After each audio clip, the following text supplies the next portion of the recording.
Scaligeri Travel. Plan the trip of a lifetime.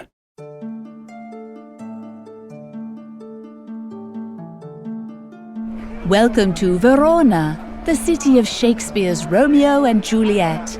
Although this small town gained worldwide fame in the Renaissance, its story had actually begun long before, in the era of the ancient Romans. The majestic arena built in those days still remains in use today. It belongs amongst the major architectural marvels of the city. The Piazza Brown, Verona's largest square, lies just a stone's throw away from the arena.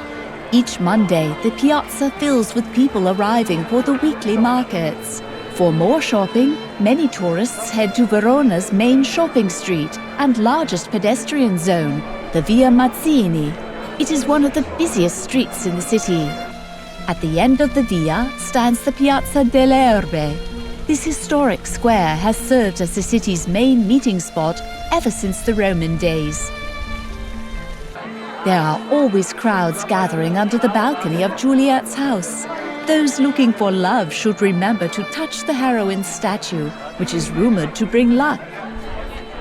Here, the tragic story of the star-crossed lovers is said to have come to its end. Legend has it Juliet lies here, buried in a red sarcophagus. Leaving fantasy for history, we move on to the beautiful Scaligeri Tombs. They even charmed Dante Alighieri, who mentions them in his book Paradise. The Borsari Gate, too, is a famous historic monument, although of a much older date. It was built by the Romans in the 1st century AD.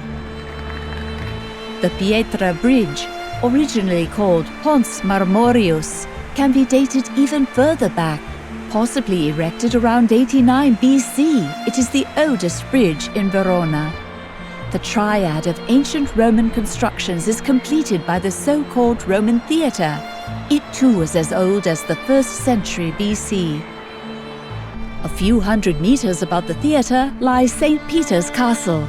The medieval fort is a famous tourist hotspot because of the magnificent views of the city it provides. Trademark red bricks make it easy to recognize the Scaligeri Bridge, as well as the Castelvecchio castle it leads to. These two proud Gothic buildings are the greatest heritage of the Scaligeri clan, who ruled over Verona between 1226 and 1387. Under their rule, Veronese power stretched as far as the Mediterranean Sea. In 2000, Verona was awarded the status of a UNESCO city for its extraordinary architecture.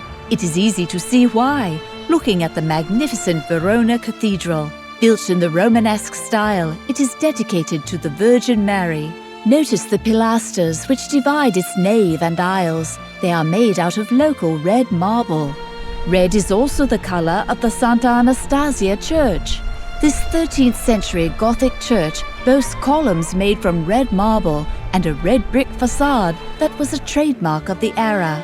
Its interior is decorated with breathtaking artworks of local artists. The most famous of them is the Pisanello fresco above the church's entrance.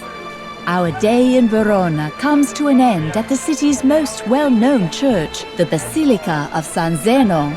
This Romanesque church is dedicated to its namesake, a 9th century Christian martyr who is the patron saint of Verona. There is even a crypt inside the church said to contain the saint's remains.